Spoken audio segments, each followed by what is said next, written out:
Hello everyone, welcome to Vidyanir classes. तो जैसे कि आप सबको पता है 23 जून को फीमेल सुपरवाइज़र का एग्ज़ाम होने जा रहा है। उसी एग्ज़ाम के लिए हम ये एमसीक्यू सेशंस लेके आए हैं, जहाँ पे हम 500 प्लस एमसीक्यूज़ को डिस्कस करेंगे। सब्जेक्ट वाइज ये एमसीक्यूज़ रहेंगे। आज हम स्टार्ट कर रहे हैं पॉलिटी से, तो स्टार्ट करते हैं। First question is the idea of The idea of directive principles of state policy was borrowed from the constitution of। जो हमारा इंडिया का कॉन्स्टिट्यूशन है उसमें काफ़ी सारे ऐसे पार्ट्स हैं जो हमने वर्ल्ड की बाकी कंट्रीज़ के कॉन्स्टिट्यूशन से बोरो किए हैं, या बोरो किए हैं टोटली, या सिर्फ कुछ आइडिया से इंस्पायर होकर कॉपी किया है। अगर हम डीपीएसपी की बात कर रहे हैं यहाँ पे, जो कि पार्ट थर्ड इंडियन कॉन्स्टिट्यूशन का, उसको हमने कहाँ से बोरो किया हुआ है? From constitution of Ireland. Options देख लेते हैं एक बार। पहला यूएसए से हमने कॉपी किया फंडामेंटल राइट्स को, जो वाइस प्रेसिडेंट की पोजीशन है। उसके बाद जो रिमूवल है हाई कोर्ट और सुप्रीम कोर्ट के जजेस का, ये सब यूएसए करेक्ट आंसर नहीं है। उसके बाद आता है आयरलैंड, तो Ireland is the correct answer. जो डीपीएसपी वाला पार्ट है वो हमने कहाँ से कॉपी किया है, कहाँ से बोरो किया हुआ है? From constitution of Ireland. Canada से हमने कॉपी किया है बाई कैमरलिज्म, ठीक है। नेक्स्ट ऑस्ट्रेलिया से जॉइंट सीटिंग का कॉन्सेप्ट, ठीक है। ये दोनों ऑप्शन सही नहीं है, correct is the second is the correct answer. अब आते हैं सेकंड क्वेश्चन पे। The term of Lok Sabha can be extended by a period of. अब यहाँ पे बात हो रही है लोकसभा की। लोकसभा, या जिसको हम लोअर हाउस भी कहते हैं, उसका नॉर्मल पीरियड काम करने का रहता है 5 साल। 5 साल के बाद दोबारा से फ्रेश इलेक्शंस होंगी, और इलेक्शन के बाद एक न्यू लोकसभा चुन के आएगी। अगर इमरजेंसी लग जाए, ठीक है, अगर नेशनल इमरजेंसी लग जाए, तो 5 साल पूरे होने के बाद भी इलेक्शंस नहीं होंगी। उस टाइम पे क्या करते हैं, इस 5 साल के टेन्योर को 1 साल के लिए बढ़ा दिया जाता है। अब कंडीशन क्या रहती है? एक टाइम पे, एक समय पे केवल 1 साल के लिए इसको बढ़ा सकते हैं। अब ऑप्शंस पे आते हैं, तो इनमें से कौन सा ऑप्शन सही होगा? 1 ईयर एट ए टाइम, जैसे कि हमने अभी डिस्कस किया, एक टाइम पे इस टेन्योर को केवल 1 साल के लिए बढ़ा सकते हैं। थर्ड क्वेश्चन पे आते हैं। Who was the first chief justice of India? तो जो हमारे पहले चीफ जस्टिस थे आफ्टर इंडिपेंडेंस, वो कौन थे? हरिलाल जे कानिया। जब हम स्टेट लेवल एग्जाम्स की प्रिपरेशन करते हैं, जैसे कि हमारा JKSSB, वहाँ पे इस तरह के क्वेश्चन इंपॉर्टेंट होते हैं, ठीक है। फर्स्ट कौन था, लास्ट कौन था, फर्स्ट वुमेन कौन थी, इस तरह से। तो ये एक इंपॉर्टेंट क्वेश्चन है। Option 1 is the correct answer. अब आते हैं फोर्थ क्वेश्चन पे। The power to amend constitution of India rest with. तो क्या पूछा है यहाँ पे, ये कि जो हमारी कॉन्स्टिट्यूशन है, अगर उसमें कुछ अमेंडमेंट करनी पड़े, कोई चेंज लाना पड़े, कुछ एडिशन सब्ट्रैक्शन, वो कौन कर सकता है? किसके पास ये पावर रहती है? तो वो पावर किसके पास होती है? पार्लियामेंट के पास। आर्टिकल 368 पार्लियामेंट को एम्पावर करता है कि वो कोई भी अमेंडमेंट कर सकती है कॉन्स्टिट्यूशन में। बट कंडीशन क्या है? वो बेसिक स्ट्रक्चर को चेंज नहीं कर सकते। अब बेसिक स्ट्रक्चर वाला पार्ट हम आगे एक क्वेश्चन में डिस्कस करेंगे। क्वेश्चन फोर्थ का राइट आंसर क्या है? पार्लियामेंट। अब आते हैं नेक्स्ट क्वेश्चन पे, question number 5। Who is known as the father of Indian constitution?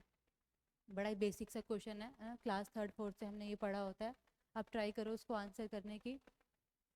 The correct option is C, BR Ambedkar.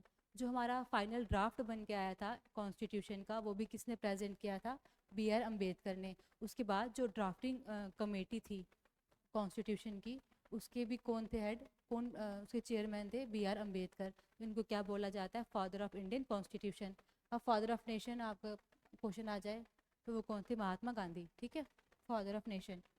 अब आते हैं सिक्स क्वेश्चन पे। The concept of basic structure, अभी हमने पीछे डिस्कस किया। जो पार्लियामेंट है वो कॉन्स्टिट्यूशन को अमेंड कर सकती है, लेकिन वो क्या अमेंड नहीं कर सकती? हमारे बेसिक स्ट्रक्चर को। और अब इस क्वेश्चन में वो क्या पूछ रहा है कि जो कॉन्सेप्ट है बेसिक स्ट्रक्चर का, वो आया कहाँ से था, ठीक है, वो सुप्रीम कोर्ट ने कौन से केस में दिया था? ऑप्शंस पे आते हैं। पहला है Golaknath versus state of Punjab. So जो ये Golaknath versus state of Punjab का केस था, इसमें दो मेजर जजमेंट आई थी सुप्रीम कोर्ट की। एक एक करके देखते हैं। पहले उन्होंने बोला कि अमेंडमेंट कर सकती है पार्लियामेंट, लेकिन जो हमारा फंडामेंटल राइट्स वाला पार्ट है, पार्ट थर्ड, उसको वो टोटली अमेंड नहीं कर सकती, बिल्कुल भी नहीं। बाद में उन्होंने कहा था, इसी केस में उन्होंने दूसरी जजमेंट दी थी कि जो आर्टिकल 13 है, आर्टिकल 13 अगर आपने पढ़ा होगा, आर्टिकल 13 में डेफिनेशन दी गई है कि लॉज के अंडर क्या क्या आता है। और इस केस में सुप्रीम कोर्ट ने बोला कि ये जो डेफिनेशन है लॉ की, कॉन्स्टिट्यूशनल अमेंडमेंट इसी में फॉल करती है। ये 2 जजमेंट होगी। अब हमारा क्वेश्चन था कि बेसिक स्ट्रक्चर की इसमें कोई बात नहीं हुई है, तो ऑप्शन 1 सही नहीं है। नेक्स्ट आते हैं Keshavananda Bharati versus state of Kerala के केस पे। अब इस केस में बात हुई थी बेसिक स्ट्रक्चर की। सुप्रीम कोर्ट ने पहले वाले केस में, गोलकनाथ केस में, जो ये जजमेंट पास की थी कि पार्लियामेंट फंडामेंटल राइट्स को अमेंड नहीं कर सकती, उसको उन्होंने ओवर रूल कर दिया। अब उन्होंने इस केस में कहा कि फंडामेंटल राइट्स को भी अमेंड कर सकती है, बट अब यहाँ पे बात आती है बेसिक स्ट्रक्चर की। यहाँ पे उन्होंने बोला कि जो अमेंडिंग पावर है, जो पार्लियामेंट के पास पावर है कॉन्स्टिट्यूशन अमेंड करने की, वो अनलिमिटेड नहीं है। वो हर चीज़ को अमेंड नहीं कर सकती, और जिसको वो अमेंड नहीं कर सकती वो क्या था, बेसिक स्ट्रक्चर। ठीक है, तो बेसिक स्ट्रक्चर की बात कहाँ पे की थी, केशवानंद भारती केस में। एक बार 2 ऑप्शंस को भी देख लेते हैं लास्ट वाले। Third is Minerva mills versus union of India. इस केस में उन्होंने वापस से जो बेसिक स्ट्रक्चर था उसको और स्ट्रेंथन अप किया। और एक और इम्पॉर्टेंट जजमेंट जो इस केस में आई थी, आर्टिकल 31C को उन्होंने इनवैलिड घोषित किया था। ठीक है, सुप्रीम कोर्ट ने। नेक्स्ट आता है SR Bommai versus union of India. इस केस में उन्होंने क्या किया था, सेकुलरिज्म जो हम आज पढ़ते हैं उसको डिफाइन किया था as a basic structure. Secularism को बताया था कि ये भी बेसिक स्ट्रक्चर है, जिसका मतलब इसको भी आप अमेंड नहीं कर सकते, आप मतलब पार्लियामेंट। 7th क्वेश्चन पे आते हैं, who among the following has the power to promulgate ordinances during the recess of parliament. अब यहाँ 2 चीज़ें हम देख पा रहे हैं, एक ऑर्डिनेंस क्या होते हैं, और दूसरा रिसेस क्या होती है। अब जो हमारी पार्लियामेंट है उस सेशन में बैठती है, 3 सेशन होते हैं थ्रू आउट द ईयर। अब जब वो सेशन नहीं बैठे हैं उस टाइम को हम क्या बोलते हैं, रिसेस। ठीक है, तो बेसिकली रिसेस वो टाइम है जब पार्लियामेंट सेशन में नहीं है। अब जब पार्लियामेंट सेशन में नहीं है तब लॉ कौन बनाएगा, अगर उस टाइम ज़रूरत पड़ जाए कोई कानून बनाने की, कोई लॉ पास करने की, तब कौन करेगा। उस टाइम पे आर्टिकल 123 प्रेसिडेंट को ये पावर देता है, प्रेसिडेंट को एम्पावर करता है कि वो ऑर्डिनेंस इशू कर सकती है। तो ऑर्डिनेंस क्या हुए, ऐसे लॉज जो कुछ टाइम के लिए बनाए जाते हैं। जब वापस से पार्लियामेंट सेशन में आ जाती है और वो इन ऑर्डिनेंस को रिव्यू करके वापस से पास कर दे, तब यही ऑर्डिनेंस क्या बन जाते हैं, परमानेंट लॉ। और अगर वो कोई एक्शन नहीं लेती है तो 6 महीने के बाद ये सीज हो जाते हैं, इनकी कोई भी वैलिडिटी नहीं रहती। ऑप्शंस पे आते हैं, क्या पढ़ा हमने अभी, कौन प्रोमुलगेट करता है, प्रेसिडेंट, अंडर आर्टिकल 123। अब आते हैं आज के 8th क्वेश्चन पे, the chief election commissioner of India hold the office for a period of. तो जो हमारे चीफ इलेक्शन कमिश्नर हैं वो कितने साल तक उनका टेन्योर रहता है, 6 ईयर्स तक। The correct option is B. अब इस बार इलेक्शंस हो रखी हैं तो पूरे चांसेस हैं इलेक्शन पे कोई ना कोई क्वेश्चन बन सकता है, बाकी सब नहीं, बट इतना आपको पता होना चाहिए कि जो हमारी इलेक्शन कमीशन है उसकी हायरार्की कैसी है। टॉप पे कौन है, कमिश्नर है, उसके बाद रिटर्निंग ऑफिसर कौन होता है, जो वोटर्स की रोल कॉल बनती है पूरी वो कौन प्रिपेयर करता है ना, बूथ ऑफिसर कौन होता है, ये सब आपको पता होना चाहिए एटलीस्ट। इस क्वेश्चन के हिसाब से राइट आंसर कौन सा है, बी, 6 ईयर्स। अब आते हैं 9th क्वेश्चन पे, which article of the Indian constitution guarantees the right to education. क्या पूछा है यहाँ पे कि हमारी कॉन्स्टिट्यूशन में ऐसा कौन सा आर्टिकल है जो हमें गारंटी देता है राइट टू एजुकेशन की। तो आर्टिकल 21A, ये एक फंडामेंटल राइट है हमारा। इसको ऐड कब किया गया था, बाय 86 अमेंडमेंट एक्ट ऑफ 2002। तो क्या मिलता है इस राइट से, ये राइट, ये प्रोविजन प्रोवाइड करता है जितने भी 6 से 14 साल तक के बच्चे हैं उनको फ्री और कंपलसरी एजुकेशन देना मस्ट है। ऑप्शंस पे आते हैं, आर्टिकल 19 नहीं, आर्टिकल 21A अभी हमने बात की, और कौन सी अमेंडमेंट से इसको ऐड किया था, ये भी एक इंपॉर्टेंट पॉइंट है। अब आते हैं क्वेश्चन नंबर 10 पे, the maximum number of Anglo Indians who can be nominated to Lok Sabha is. अब वापस से यहाँ पे लोकसभा की बात हो रही है। लोकसभा में जैसे कि आपको पता है 543 सीट्स हैं। इनमें से पहले क्या था, 2 सीट्स ऐसी थी जो एंग्लो इंडियंस के लिए थी, बाद में 2019 में इसको रिमूव कर दिया था इस प्रोविजन को, लेकिन तब कितनी सीट्स थी, 2। The correct option is 2।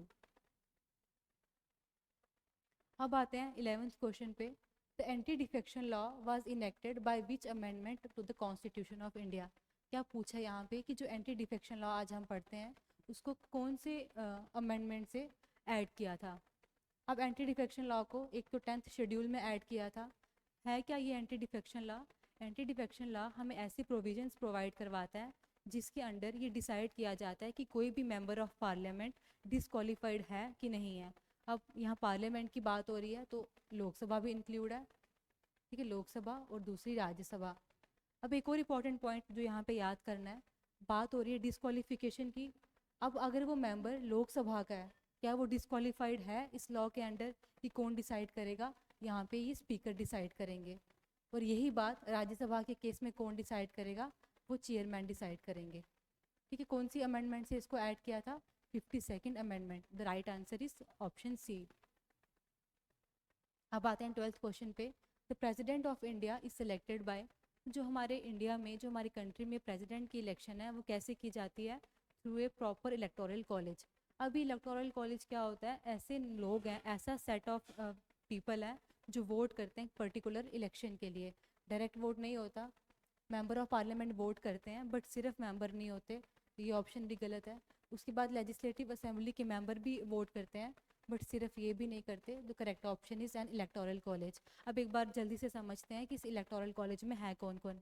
अगर याद करने में प्रॉब्लम है, इसको हम कैसे याद करेंगे? 3 ग्रुप्स में। इलेक्टेड मेंबर्स, अब यहाँ बार बार इलेक्टेड मेंबर्स आ रहे हैं। मेंबर्स 2 तरह के होते हैं किसी हाउस में, यहाँ तो वो इलेक्टेड होंगे, दूसरे वो नॉमिनेटेड होंगे। Elected members, elected members, elected members.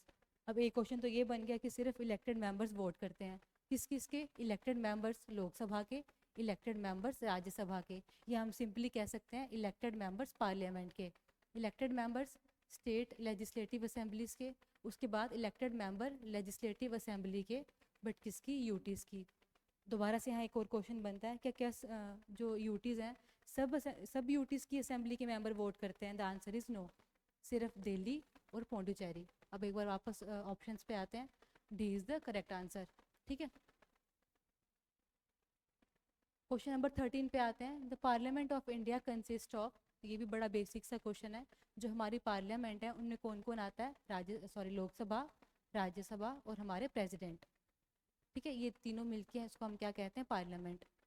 आप option D, Lok Sabha, Rajya Sabha and president. अब आते हैं 14th क्वेश्चन पे। Which part of the Indian constitution deals with the fundamental rights? अब एक बार जल्दी से समझते हैं फंडामेंटल राइट्स होते क्या हैं। फंडामेंटल राइट्स वो हमारे बेसिक राइट्स हैं, या जिनको हम मौलिक अधिकार भी कहते हैं।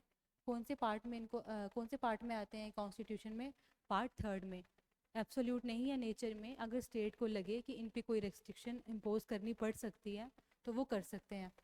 दूसरा एक स्पेसिफिक फीचर, जब भी हमें लगे कि हमारा कोई फंडामेंटल राइट रेस्ट्रिक्ट हो रहा है बिना वजह, ठीक है, हमें वो राइट नहीं मिल रहा है, लोगों को, सिटीजन्स को ये क्या सहूलियत दी गई है कि वो डायरेक्ट इवन की सुप्रीम कोर्ट तक भी अप्रोच कर सकते हैं। ऑप्शंस में आते हैं। अभी हमने पढ़ा कौन से पार्ट में इनको ऐड किया है? Part 3 of Indian constitution. ये आर्टिकल 12 से लेके 35 तक। ठीक है, अब आते हैं आज के लास्ट क्वेश्चन पे। The vice president of India is also the, अब जो पर्सन वाइस प्रेसिडेंट की पोस्ट पे होता है सेम टाइम पे वो क्या रहता है? Chairman of Rajya Sabha. ये हम ऐसे कहते हैं, ex officio chairman of Rajya Sabha. The correct answer is B, chairman of Rajya Sabha. अब यहाँ पे एक और इम्पॉर्टेंट टॉपिक है, एक कंसेप्ट है छोटा सा। एक कंडीशन आती है जब प्रेसिडेंट अपनी ड्यूटीज़ नहीं दे रहे, ये हम सिंपली कह सकते हैं जो प्रेसिडेंट की पोस्ट है वो वेकेंट पड़ी है। अब जब ऐसा होता है, प्रेसिडेंट की पोस्ट वेकेंट होती है, तब कौन वहाँ पे प्रेसिडेंट काम करता है? वाइस प्रेसिडेंट, वो रहेंगे एक्टिंग प्रेसिडेंट। अब क्वेश्चन ये आ सकता है कि जब वाइस प्रेसिडेंट प्रेसिडेंट की ड्यूटीज़ को डिस्चार्ज कर रहे हैं, क्या उस टाइम पे भी वो राज्यसभा के चेयरमैन रहेंगे? The answer is no. ठीक है, उस टाइम पे वो सिर्फ प्रेसिडेंट की तरह काम करेंगे, एक्टिंग प्रेसिडेंट की तरह। उस टाइम पे वो राज्यसभा के चेयरमैन नहीं रहेंगे। और इस क्वेश्चन के हिसाब से the correct option is B. So this was all for today. आज हमने इतने क्वेश्चन डिस्कस किए हैं। नेक्स्ट वीडियो में हम आगे का पार्ट डिस्कस करेंगे। ठीक है, so thanks for watching. I hope आपको कोई हेल्प मिली हो इस कंटेंट से। So if you find this useful, please like, share and subscribe. And further आगे इस सीरीज़ को कंटिन्यू करने के लिए stay updated with us. Thank you.